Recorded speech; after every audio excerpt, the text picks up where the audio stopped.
This is just a striking image to see the former president of the United States, who was just booked in the Fulton County Jail behind us.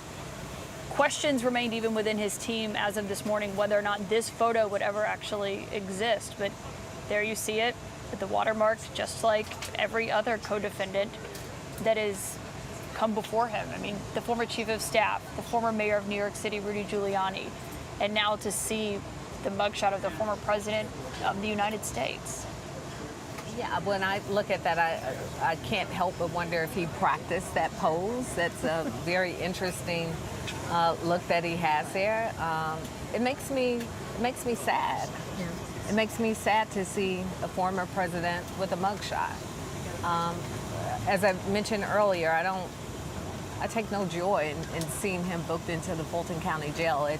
It makes me sad that a former president has conducted himself in such a way that it's warranted not one indictment, not two, not three, but 4 different jurisdictions. And to now be booked into the Fulton County Jail and included in that indictment is the harassment and sheer torture of 2 women who did nothing but sign up to go and help people vote in their communities.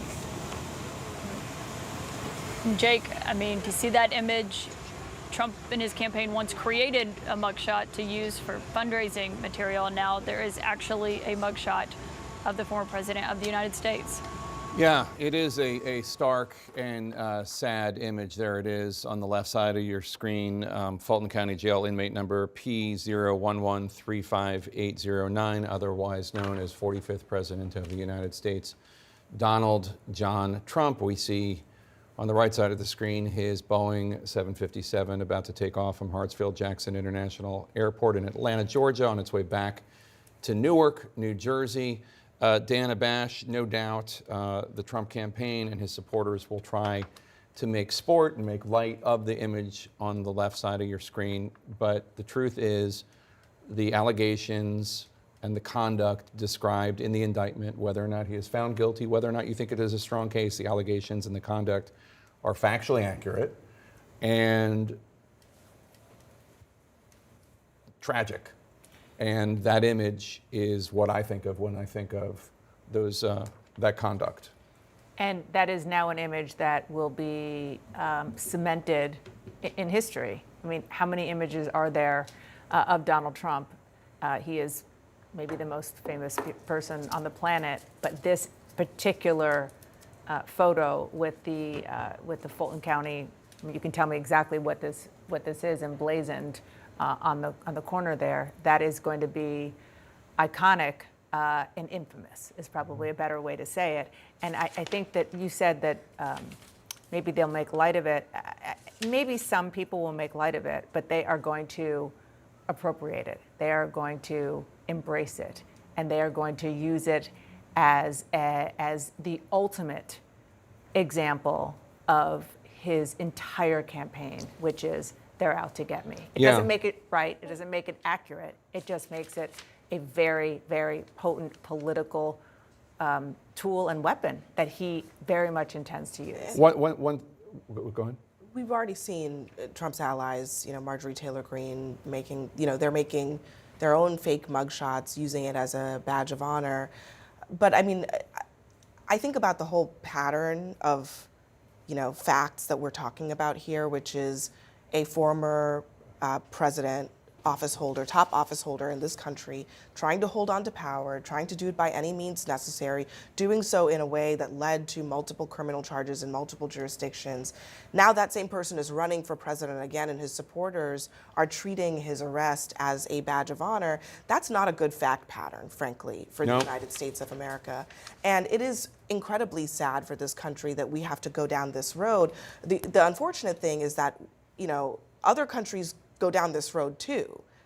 This is just our turn to do it, and we've avoided this particular moment because until Trump, there has been a tradition of handing over power when you lose peacefully and just doing it and showing up at the White House with the guy coming after you and shaking hands and sitting down and having a tea. And Trump's refusal to do that that tradition that's not bound in law but is part of our tradition is what has led us to this moment. We should point out there have been numerous disputed elections in the history of this country. In 1876 between Rutherford B. Hayes and Samuel Tilden. In 2000 between Al Gore, George W. Bush. Jamie Gangel, on that none note, have ever gotten to this point. No, that's my point. None have ever gotten to I'm agreeing with you. Ultimately, they had their day in court. They lost, and They they conceded defeat. On that note, I want to Donald Trump on the tarmac on his way home this evening. We did not bring you those comments, but just to tell you one of the things he said, and I want to get your reaction, Jamie Gangel. He said, it's a very sad day for America, and then he went on to say, we challenged an election. You should be able to challenge an election. And then later in his comments, he said, we did nothing wrong at all. We have every right, every single right to challenge an election that we think is dishonest, that we think is very dishonest. And that's accurate. He has every right to challenge an election. And in fact, Jamie Gangel, as you know, he exercised those rights. And then he went beyond it. Right. He exercised them and he lost over and over again. 61 out of 62 court cases in battleground states. The Supreme Court declined to hear his case twice. That's a court where he appointed He has some friends a on the lot court. of justices. Yeah. There were 3 recounts in Georgia. And let's just remember his own Attorney General, Bill Barr, on December 1st said that there was no widespread fraud.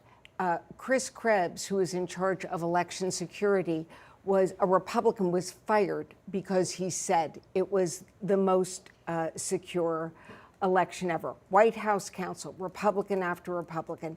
I just want to say about his election denial again today. This is why former Congresswoman Liz Cheney and many other Republicans who have, there weren't so many who stood up to him, but those who did, have said he remains a clear and present danger. When he says this over and over again, it is a campaign slogan, but it also could lead to violence. And one of the things that I think it's important for us to remember is so many of the witnesses in this indictment, in the Fulton County, Georgia Superior Court, not to mention before the January 6th committee and on, are not just Republicans, not just conservative Republicans. They are Trump-supporting conservative Republicans, like Bill Barr, right, like the former White House counsel, Pat Cipollone. You live in Georgia. I don't think that Governor Kemp or Lieutenant Governor Duncan or Secretary of State Raffensperger, I don't think there's a chance in hell that if there had been evidence of fraud and otherwise that would have swung the election to Donald Trump, that they wouldn't have embraced it and stood by Donald Trump, every single one of them.